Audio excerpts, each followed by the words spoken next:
ناظرین، میں تفسیر قرآن سات الجنان پڑھ رہا تھا اور ایک بڑا شاندار واقعہ مجھے پڑھنے کو ملا۔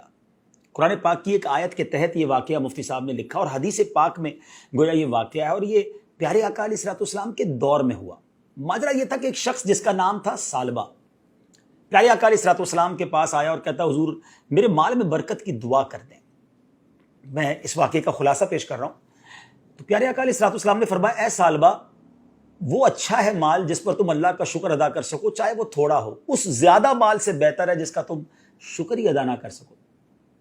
کچھ دنوں کے بعد ثعلبہ پھر آیا، کہتا، حضور میرے مال میں برکت کی دعا کر دیں۔ پیارے آقا علیہ الصلوۃ والسلام نے دعا کر دی۔ اب نبی پاک دعا کریں تو قبول تو ہونی تھی۔ اس کی بکریاں ملٹی پلائی ہونے لگ گئیں۔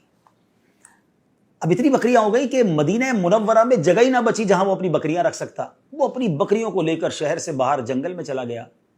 اچھا، مال تو بڑھ گیا، مگر پہلی محرومی اس کو یہ ملی کہ وہ نماز میں نہیں آتا، جماعت میں اور جمعے کی نماز میں بھی نہیں آ سکتا تھا۔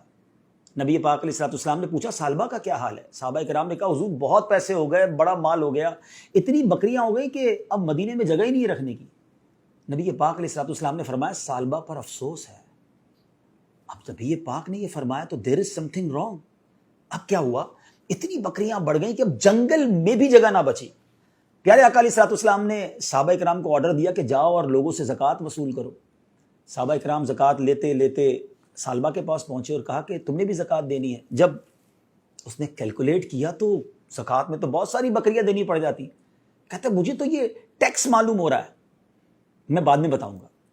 صحابہ کرام جب ریٹرن بیک ہوئے نبی پاک علیہ الصلوۃ والسلام کی بارگاہ میں، اس سے پہلے کہ وہ بتاتے کہ ثعلبہ نے کیا کہا، نبی پاک نے 2 ٹائمز، جی ہاں 2 بار فرمایا، ثعلبہ پر افسوس ہے۔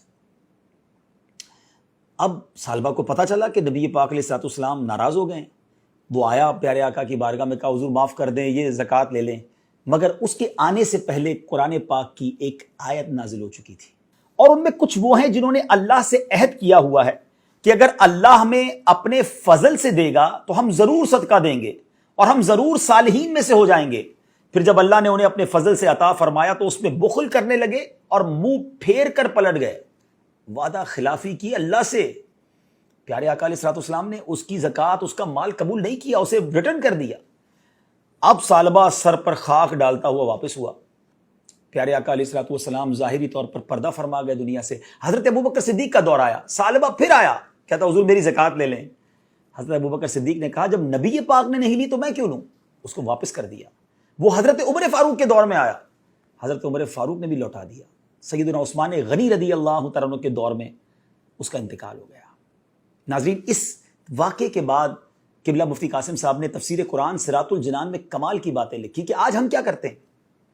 دعا کرتے ہیں، یا اللہ بس مال دے دے، پھر زکوٰۃ بھی پوری دینی، پھر صدقہ بھی خوب کرنا، پھر میں تیری راہ میں خوب خرچ کروں گا، مسجدیں بھی بناؤں گا۔ پیسہ آنے کے بعد سب بھول جاتے ہیں۔ یا اللہ اس مشکل سے نکال دے، بس پھر میں نے نمازیں ہی پڑھنی ہے، نفل ہی پڑھنے ہیں، میں نے صدقہ خیرات ہی کرنی ہے، بس یہ بیماری دور ہو جائے، یہ قرضہ اتر جائے۔ کتنے وعدے کیے زندگی میں، جب وہ کام ہو گئے تو سب بھول گئے۔ غور کیجئے، کہیں ہم یہ والا کام تو نہیں کر رہے جو ثعلبہ نے کیا تھا؟ اور پھر ایسی لعنت ہوتی ہے کہ پھر اس کی زکوٰۃ بھی قبول نہ کی گئی۔ علماء نے اس پر بھی ڈیبیٹ کی ہے کہ کیوں ثعلبہ کی توبہ قبول نہیں ہوئی، ثعلبہ کی زکوٰۃ قبول نہیں کی جاتی تھی۔ تو بتایا گیا کہ ثعلبہ جب بھی پیسے دینے آتا تھا نا، اس ڈر سے آتا تھا کہ لوگ برا بھلا کہہ رہے ہیں مجھے، اتنا برا ہوں میں کہ میری زکوٰۃ ہی قبول نہیں ہو رہی ہے۔ وہ لوگوں کی شرم میں عبادت کرتا تھا، اللہ کے لیے نہیں۔ آج بھی کچھ لوگ ایسے ہیں کہ اس لیے نیکیاں کرتے ہیں، اس لیے حج کرتے ہیں، اس لیے زکوٰۃ دیتے ہیں، اس لیے قربانی کرتے ہیں، بڑے بڑے جانور لاتے ہیں کہ لوگ کیا کہیں گے اگر میں نہیں کروں گا، کنجوس کہیں گے لوگ۔ لوگوں کے لیے عبادت کرنی ہے؟ پلیز سوچئے گا، اللہ کے لیے عبادت کریں اور اللہ سے جو وعدہ کریں اسے پورا کریں۔ ہمیں رب نے بہت کچھ دیا ہے، جو دیا ہے نبی پاک کا وہ جملہ یاد رکھیے گا کہ وہ تھوڑا اچھا ہے جس کا تم شکر ادا کر سکو، اس زیادہ سے جس کا شکر بھی ادا نہ کر سکو۔ آخری بات کہہ کر گفتگو ختم کرتا ہوں کہ ایک بڑا پیارا کوسچن کیا گیا کہ ہمیں کیسے پتا چلے کہ یہ نعمت ہے جو ہمیں اللہ نے عطا کی ہے یا یہ ہماری آزمائش ہے؟ علماء نے بڑا پیارا جواب دیا کہ جو نعمت تمہیں ملے اور تمہیں اللہ سے قریب کر دینا، سمجھ لو وہ نعمت ہے۔ اور جب تمہیں کوئی نعمت ملے، کوئی مال ملے، کوئی بھی چیز ملے اور وہ تمہیں اللہ سے دور کر دے، سمجھ لو وہ آزمائش ہے۔ تو اللہ سے ہم اچھی نعمتوں کا سوال کرتے ہیں جو ہمیں رب سے قریب کرتے ہیں۔ صلو علی الحبیب صلی اللہ تعالی علی محمد صلی اللہ علیہ وسلم.